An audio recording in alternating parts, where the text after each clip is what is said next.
Pizza কিন্তু আমরা সকলেই ভালোবাসি, আর এই পিৎজা আমরা অনেক অনেক দাম দিয়ে দোকান থেকে কিনে আনি।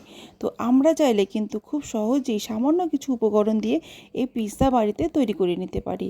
তো সেটাই আজকে আমি আপনাদের সঙ্গে শেয়ার করব। তো হ্যালো এভরিওয়ান, কেমন আছেন আপনারা সবাই? আশা করছি সবাই ভালো আছেন, সুস্থ আছেন। চলে আসলাম আরেকটি নতুন রেসিপি নিয়ে আপনাদের কাছে। আজ শেয়ার করব পিৎজার একটি রেসিপি। তো চলুন তাহলে শেয়ার করি দেরি না করে। তো প্রথমে আমি এখানে একটি মিক্সিং বোল নিয়ে নিয়েছি, আর তার মধ্যে নিয়ে নেব আড়াই কাপ ময়দা। আড়াই কাপ ময়দা আমি নিয়ে নিলাম। আর নিয়ে নেব হাফ বাটি টক দই। টক দই নিয়ে নিলাম। নিয়ে নেব স্বাদ অনুযায়ী লবণ, হাফ চামচ বেকিং পাউডার, আর সামান্য বেকিং সোডা। বেকিং সোডাটা বেশি নেওয়া যাবে না। নিয়ে নেব 3 চামচ সাদা তেল। 3 চামচ সাদা তেল আমি নিয়ে নিলাম।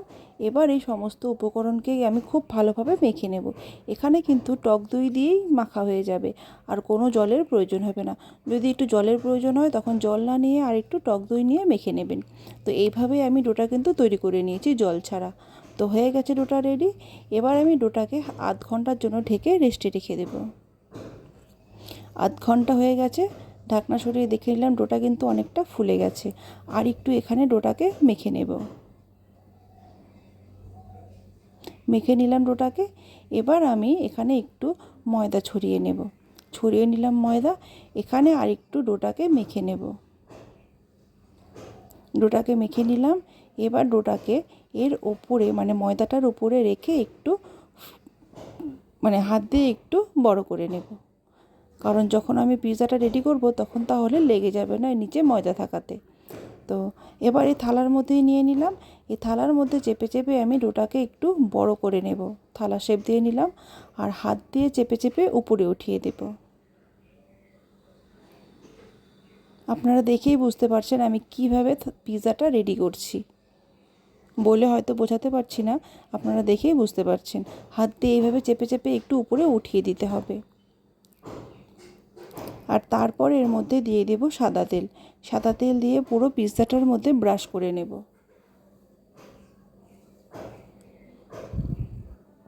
ব্রাশ করে নিলাম। তো এবারও একটু আর একটু হাত দিয়ে চেপে চেপে উঠিয়ে দেব ওপরে।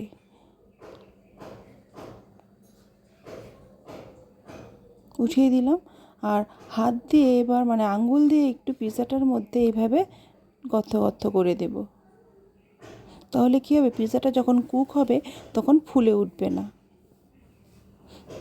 এবার এর উপরে দিয়ে দেব 3 চামচ পিৎজা সস। 3 চামচ পিৎজা সস দিয়ে পুরো পিৎজার মধ্যে সসটাকে মেখে নেব। মেখে নিলাম। এর উপরে দিয়ে দেব পেঁয়াজ, আর দিয়ে দেব ক্যাপসিকাম, সবুজ আর লাল কালারের ক্যাপসিকাম দিয়ে দিলাম। এরপর দিয়ে দেব টমেটো। টমেটো আপনারা চাইলে নাও দিতে পারেন। আর দিয়ে দেব পনির। তো আপনারা চাইলে কিন্তু পনিরের জায়গায় চিকেনও ইউজ করতে পারেন। আমি এখানে পনির দিয়ে তৈরি করছি। আর দিয়ে দেব চিজ। চিজটাকে আমি ছিঁড়ে ছিঁড়ে এইভাবে দিয়ে দিচ্ছি।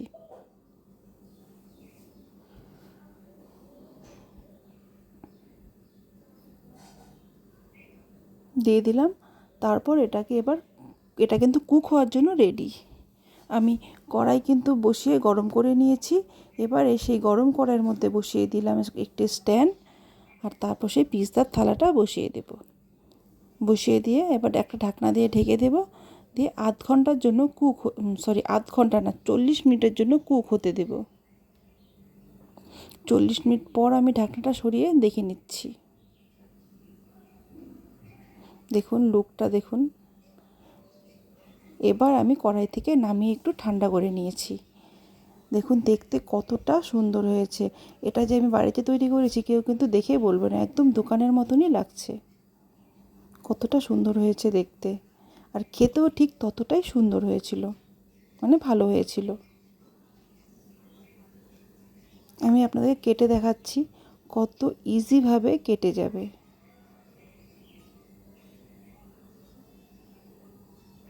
খুব সহজেই কিন্তু কেটে যাচ্ছে।